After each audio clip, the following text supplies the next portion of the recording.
My name is Simon Kellogg. And I'm a professional security guard.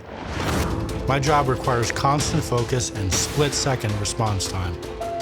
Nothing can keep me from focusing on my duty, except for one thing: a crippling obsession with large breasts. This is Nathan for you. Simon? Hi, good to Thanks meet so you. much for coming out. Okay. So we're doing this thing here where we're allowing people to shoplift one item, but only if they're attractive. Okay. So the staff and I came up with a list of some traits that qualify a person as attractive. Right. So basically, if someone meets all these traits, you know, they're allowed to shoplift. Otherwise, you have to stop them. Okay. Okay. You know, obviously things like big penis just apply to men. Right. With everything in place, we are ready to open our doors to customers. The normal traffic was coming in, but I realized that people were missing the sign out front. So just to be safe, I went up to each person and told them about the promotion. We're doing a special promotion today where attractive people are allowed to steal one item, to shoplift one item. You work here? I'm representing the business.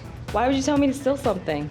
It's a special promotion. Okay. It was working great, as several women were shoplifting items. Okay, I'm leaving now. This is what I'm stealing. Okay? Okay. But according to Simon, the first few women just didn't make the cut. She didn't pay for the item. It was strange because these women were attractive, but then I began to suspect that our security guard only cared about one thing. Have a good day. Thank you, you too. Nice boobs. What did you think of her? She was rather pretty. What did you like about her the most? Her figure. She had, a pretty good build. Oh, do you like that? Yes. What do you like? The way her chest was. Is that what you were looking at the most? Yeah, and also her face was sort of pretty, but not like totally pretty. The part you liked was... Yeah. Yeah.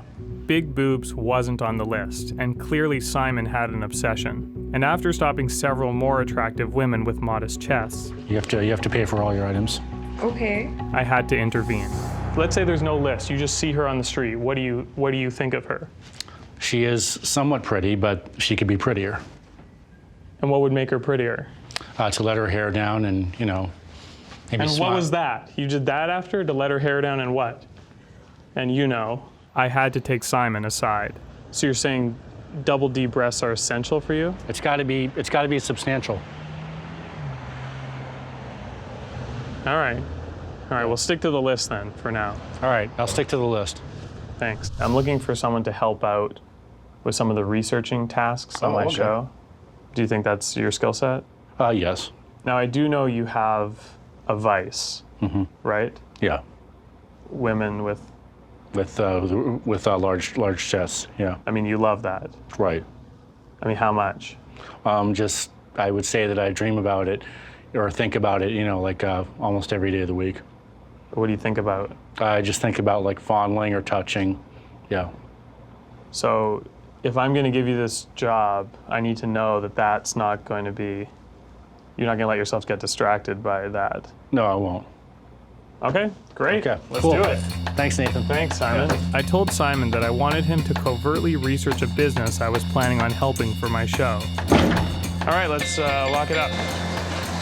What Simon didn't know is that this was a test. Oh, you okay? I'm all right. I had a local convenience store owner in on it so I could observe Simon and see what he would do. Observe the business, look for any problems or anything that you see. Right. You got it? I got it. Okay, thank you.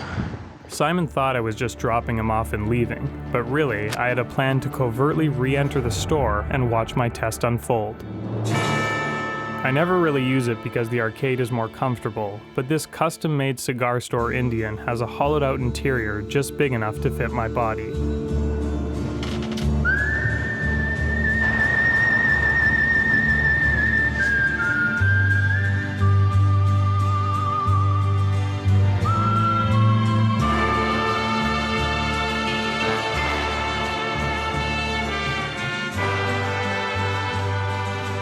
After 30 minutes in the arcade, he seemed to be doing great, but I wanted to test Simon's focus with a true distraction, a pair of his coveted double Ds.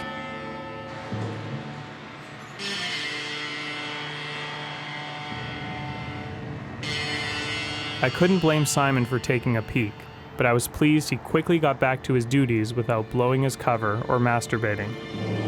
But I had one more test in store, a life or death scenario planned out with a professional actor. The librarian's quest. I've been looking for one of those things. How much you want for it? Oh, it's not for sale. Somebody left it over here. Well, could I have it? If you want, you gonna take it? Yeah. You know, it's a little big for my car, so I might have to cut it in half. I happen to have a saw. I have a saw. There you go. Yeah, that'll work, thanks. Jeez. Time to cut this baby in half.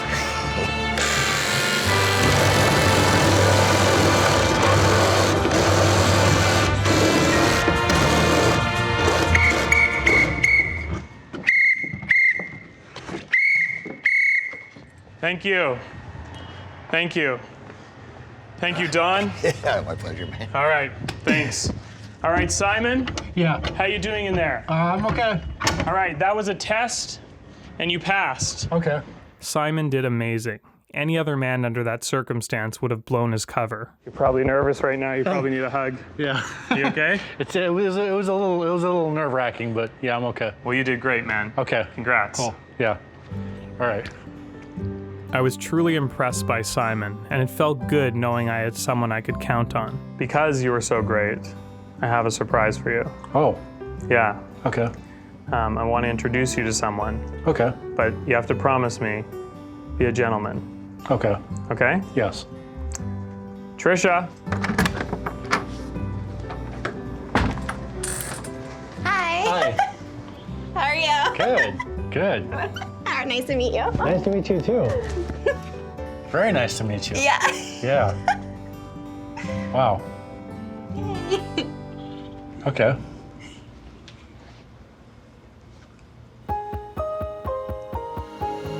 I was so happy for Simon, but while I was watching him connect with Trisha, I couldn't help but feel jealous because I wanted that same connection in my own life.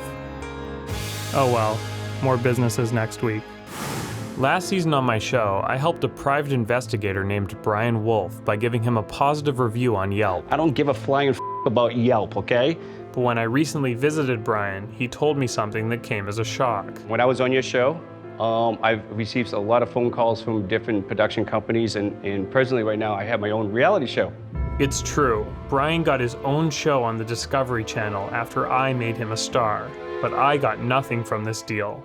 So worried that more people from my show would be poached for their own reality series, I went through the entire first season to see if there were any other potential candidates. And that's when I remembered Simon, a professional security guard with one major weakness. Double D breasts are essential for you? It's got to be substantial. His story had all the ingredients for a reality hit. So I called Simon into my office because if he was going to get his own series, I wanted to produce it. So, Simon, how do you feel about pitching a reality show about you? Wow, that's pretty big. I would definitely be interested in that. To me, it's the perfect concept. You're a security guard who's very good at his job, but there's only one thing that distracts you. Right. Which is? Yeah, girls with big breasts. Simon was in, so we spent the next hour coming up with some potential storylines for our series. Let's say a situation where I was working security in a store, and a woman walked in like almost every day who was very pretty but had small breasts. And then like maybe a week later she walked in and she had larger breasts, and I could tell that she'd had implants, you know. That could be like one show. You know, an episode of TV is a half an hour long, right? Right. Okay. We brainstormed a few more ideas, and after shooting a short demo presentation, I set up a pitch meeting with one of the biggest reality show producers in the country for later that week. It was the day of our big pitch, and Simon and I nervously waited in the lobby for our meeting. Before getting into the pitch, it might be good to start off with, some Hollywood chit-chat, or make him aware that you know the industry. Yeah, a little small talk. Yeah. Yeah, okay. With Simon prepped, we met with reality TV producer Brant Pidvidic to see if we could land a deal for our new reality show. Do you remember that movie Captain Phillips? I do. Yeah, I heard that the Somali actor who played the part of one of the pirates, I heard that he's almost broke right now. So Tough? Yeah. Tough business. Yeah, it It's is. not all glamour. After Simon established his industry cred, we queued up our show for Brand. Here we go. My name is Simon Kellogg, and I'm a professional security guard. My job requires constant focus and split-second response time. Nothing can keep me from focusing on my duty, except for one thing: a crippling obsession with large breasts. This is my story. This is Simon Sees. Every morning I wake up about 7 or 7:15, and then I usually have a glass of water that I put on the bedside table the night before. Then I make my bed, and then I go into the bathroom and I shave, brush my teeth, and take a shower. Next, I come back into my bedroom, and if it's a work day, I put on my security uniform, usually my socks first, and then my pants, and then my undershirt, and then my security shirt. I usually don't do up my pants until I have my shirts on, because it's easier to tuck my shirts in after I've had my pants on. Then I go into my kitchen, and I usually have breakfast and sometimes a cup of coffee. Today for breakfast, I made a Hot Pocket sandwich because it tasted better than eating cereal. Then the microwave sounded, and I knew my Hot Pockets was done, so I took it out of the microwave. My trick is to take the first bite and then open the sandwich a little bit, and then I blow on the inside to cool it down. And then after I finished eating the Hot Pocket sandwich, I rinsed off my plate and put it on the dish drainer. Then I leave the house and go to work. Today I was assigned to work at a jewelry store in Chatsworth. I always try to be honest about things, so whenever I start a new job, I always try to let the owner know about me so there will be no surprises. There is just one thing that I think you should know about. Sometimes I get distracted by women with big chests. I might be looking at them or something, but Okay, this is something we really don't need to discuss, I believe. Okay. After I briefed him, I got into my position and started working. I like to stand by the door so I can see everybody who's coming in and watch for any suspicious people. I noticed that there was a female employee. She was Asian and in her early to mid-30s, but she was not a distraction because she did not have large breasts. Then about 20 or 30 minutes later, I heard the door open and I saw a customer walk in, and I noticed it was a woman with large breasts. If a robbery happened, then I would probably be so distracted by the woman that I would probably not even notice it. While the woman was in the store, I just kept thinking about all the things I'd like to do with her, how I'd like to get naked with her and start to hold her breasts and massage them, and then to use my hands and try to rock them and massage them. That's super, super pretty. I really like that. Well, when I get into this state, time stands still, or it kind of like slows down to an almost stopping point. I mean, I have a little bit of a sense of time. I know that time is moving, but it's moving very, very slowly. When she left, I opened the door for her and said goodbye, have a nice day. Thank you, have a good day. You too, thank you. It allows me to get one last glance at her as she leaves. I think they were probably D or double D. After, when there was a break in the customers, I felt the need to go to my employer and explain my situation to him. I don't know if you're aware of this, but a little while ago, a young woman came in who had a very big chest, and I couldn't help but look at her, and I got a little distracted. I don't know if you... I don't know that there should be something we keep bringing up, Simon. I'm just concerned why you keep bringing it up. I don't think it's necessary to talk about it, as long as you can do your job. Okay. Okay? Well, I promise I won't let myself get distracted again. Okay. Okay. I think the experience changed me for the better because it helped me realize that it was pretty embarrassing to talk about that. So next time I probably won't tell my boss about being distracted at work by women with large breasts.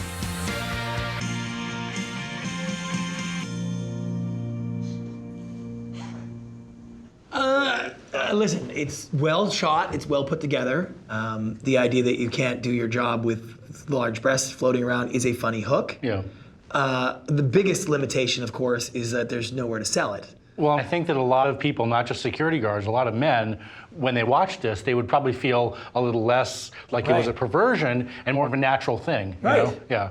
Right. Yeah. So it's humanizing it. In your current form, I'm gonna have to say no, I'm sorry, it's a pass. And pass means that... No. Right. I was upset that we couldn't sell the show, but I felt even worse that I let down Simon after getting his hopes up. Are you sad? Oh, a little bit. I really was hoping that he'd like the show. But Simon showed a quality that day that you rarely see in people: perseverance. He's probably a little bit out of touch with the mainstream audience in America, I think. I think we should keep the breasts part and maybe also include me in my Elvis costume. Do you have an Elvis costume? Yes. Simon didn't want to give up on our show, and even though it was obvious that the Elvis costume would only make things worse, his spirit made me realize that Simon would be fine no matter what life threw at him.